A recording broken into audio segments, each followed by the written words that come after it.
Postal सेवेचा काळ खरं तर 150 वर्षापेक्षा जास्त झालेला आहे। खरं तर या 15 पैशाच्या काळापासून सुरू झालेला जो प्रवास आहे तो बदलत्या काळासोबत बदलत गेला आहे। आता पोस्टाच्या माध्यमातून वेगवेगळ्या सेवा सुविधा पुरवल्या जाते।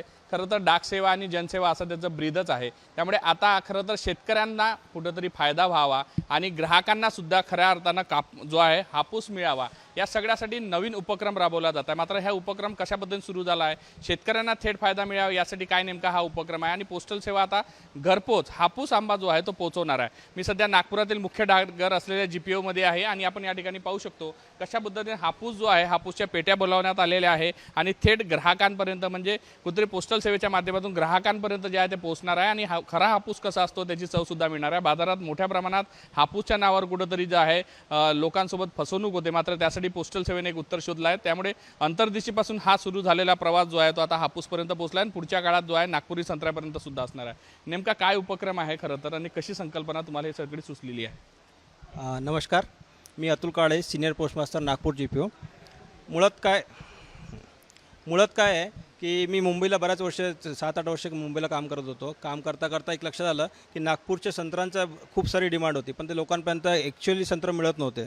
मग त्या संकल्पनेतूनच एक हापूस आंब्याचा एक नवीन प्रकल्प चालू होता। मुंबईला म्हणजे बऱ्याचपैकी आपण यावर्षी डिलिव्हर्ड केले आहेत आंबे। मग ते आंबे आपण आपल्याकडे का नको आहे, नागपूरला का नको आहे, किंवा मग आपले संत्र मुंबईला जाऊन का किंवा नागपूरमध्ये का विकता येणार नाही, ग्राहकांना चांगल्या गोष्टी का देता येणार नाही। आमचं जे ब्रीदवाक्य आहे डाक सेवा जनसेवा या संकल्पनेतून आणि आमचे जे माननीय डायरेक्टर साहेब आहेत नवीनच रिसेंटली जॉईन झाले त्यांच्या संकल्पनेतून आणि त्यांच्या एक पुढाकारातून आम्ही ही एक संकल्पना राबवली आहे की पोस्ट ऑफिसमध्ये आपण हापूस आंबे जे ओरिजिनल रत्नागिरीचे शेतकऱ्यापासून घेतलेले डायरेक्टली आंबे आपण इथे आणून विकतोय, ग्राहकांना देतोय। आणि सगळ्यात चांगली आनंदाची गोष्ट अशी आहे की शेतकऱ्यांना आणि ग्राहकाला या दोघांचा मध्यनजर या दोघांना विचारात घेऊन आपण ह्या गोष्टी केलेल्या आहेत। कारण जी डाक सेवा आपण करतोय किंवा जी जनसेवा आपण देतोय तर तो मुळात उद्देश ठेवून आपण ही गोष्ट करतोय। एक अत्यंत किफायतशीर दरात एक 800 रुपये प्रति डझनच्या हिशोबाने आपण हे आंबे आणलेले आहेत आणि हा जो येणारा पैसा आहे हा शेतकऱ्याला डायरेक्टली जातो। याला कुठेही मध्यस्थ नाही आहे, कुठल्याही गोष्टीचा याच्यामध्ये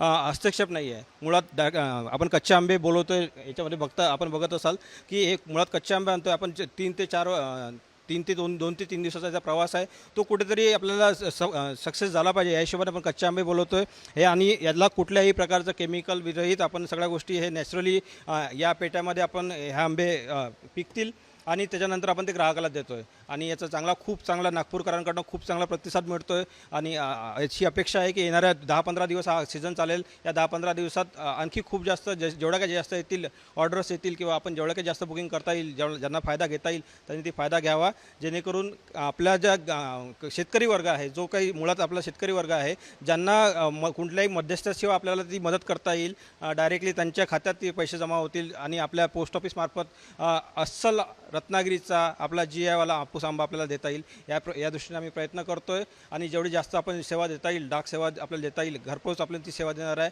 आपला जो पोस्टमन आहे आपल्या घरी रोज येणारा पोस्टमन आता तुमच्यासोबत पत्रासोबतच तो आता आंबेसुद्धा घेऊन येतील आणि ज्यांना ही सुविधा घ्यायची असेल त्यांनी नागपूर GPOला नक्कीच संपर्क करावा किंवा इव्हन व्हॉट्सअप नंबरही आपण शेअर केलेला आहे। त्या नंबरद्वारे जरी आपण बुकिंग केली आहे तर नक्कीच आपण येणाऱ्या शनिवारपर्यंत जर मंगळवारपर्यंत जर आलेली बुकिंग आपण शनिवारपर्यंत ग्राहकांना देण्याची आपण प्रयत्न करतोय आणि ते प्रत्येक ग्राहकाला आपल्याला मिळतील अशी आपण अपेक्षा करतोय। तर हापूसच्या नावावर बाजारात मोठ्या प्रमाणात आंब्याच्या नावानं फसवणूक होते, ती चवही मिळत नाही आणि तेही कशा ते पद्धतीने पिकवलं हे माहीत नाही। म्हणजे इथं तर नैसर्गिकरित्या पतवलेले आणि GI मानांकन असलेलेच तुम्ही खरेदी करताय? येस, नक्की।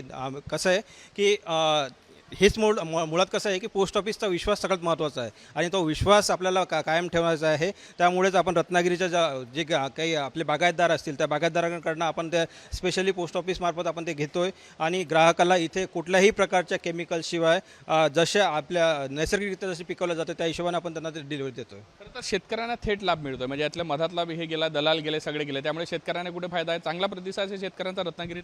नक्कीच। म्हणजे ही सेवा आपण फक्त नागपूरमध्येच नाही आहे तर मुंबईमध्ये, कोल्हापूर आणि सांगली या ठिकाणी आपण ती सेवा देतोय आणि विशेषतः प्रथम म्हणजे इतिहासात प्रथम आपण पोस्ट ऑफिसमध्ये ही सेवा देतोय, जेणेकरून काय होईल की रत्नागिरीचा जो हापूस आहे जो आपण म्हणतोय एक डिस्ट्रिक्ट वन प्रोडक्ट आपण म्हणतोय तर त्या दृष्टीने तिथला आंबा आपल्या नागपूरमध्ये येऊन विकायचा आहे. आणि हे फक्त एक पायलट बेसिसवर आहे. आपला उद्देश मुळात उद्देश हा आहे की विदर्भातला जो शेतकऱ्यांचा आपल्या नागपूर भागातला किंवा अमरावती भागातला जो संत्रा आहे तो संत्रा आपल्याला ग्राहकांपर्यंत पोहोचायचा आहे. त्या दृष्टीने आपण हा प्रायोगिक तत्वावरती चालू केलेला एक प्रयोग आहे.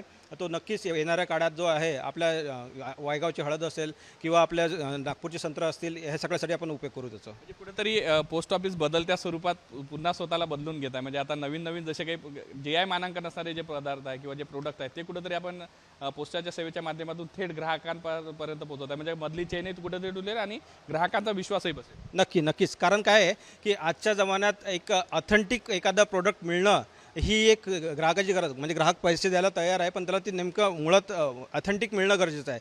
आणि तेच उलट बघायला गेलं तर शेतकऱ्यांना कसं आहे तर त्याच्याकडे शेतकऱ्यांकडे ऑथेंटिक माल आहे पण त्याला तेवढा भाव नाही आहे. तर तो एक दोन्ही गोष्टीचा उद्देश आपल्याला साध्य करायचा आहे. डाक सेवा जनसेवा हे कुठेतरी खऱ्या अर्थाने ते या भागातून उतरली पाहिजे किंवा या माध्यमातून उतरली पाहिजे असा आपला उद्देश आहे. खरं तर नागपुरी संत्रा कशा पद्धतीने पोहोचवण्यासाठी तयारी आता सुरू झाली आहे. म्हणजे हा प्रायोगिक तत्व तर आहेच पण संत्र्याची काय तयारी? नक्कीच. कसं आहे की आपल्याकडे जर बघायला गेलं तर नागपूरचा जो काटोल भाग असेल किंवा मग आपलं अमरावतीचा वरुड मोर्शी भाग आहे आपण याला कॅलिफोर्निया म्हणतो. तर या भागातनं आपण आतापासूनच तयारी करतोय की गेल्या 2-3 महिन्यात त्याचा सीझन येईल किंवा बहार येईल. आतापासून त्याचा प्रयत्न करतोय की त्यांच्यासोबत जे काही बागायतदार असतील चांगले ज्यांच्याकडे उत्तम प्रतीचे संत्रे असतील अशांसोबत आपण आतापासून थोडासा टायअप करतोय की जेणेकरून त्यांचाही एकदम म्हणजे ज्यांना योग्य भाव मिळेल.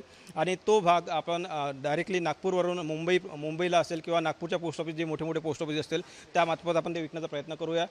त्याच्या दृष्टीने आत्तापासून तयारी चाललेली आहे. 2-3 महिन्याचा कालावधी आहे. त्या कालावधीत नक्कीच हा प्रयोग यशस्वी होतील. आमचे जे डायरेक्टर साहेब आहेत या बाबतीत खूप जास्त पॉझिटिव्हली आहेत. त्यांचा एकच उद्देश आहे की आपला शेतकरी कुठेतरी जगला पाहिजे तो त्याला योग्य भाव मिळाला पाहिजे त्या दृष्टीने आम्ही प्रयत्न करतोय.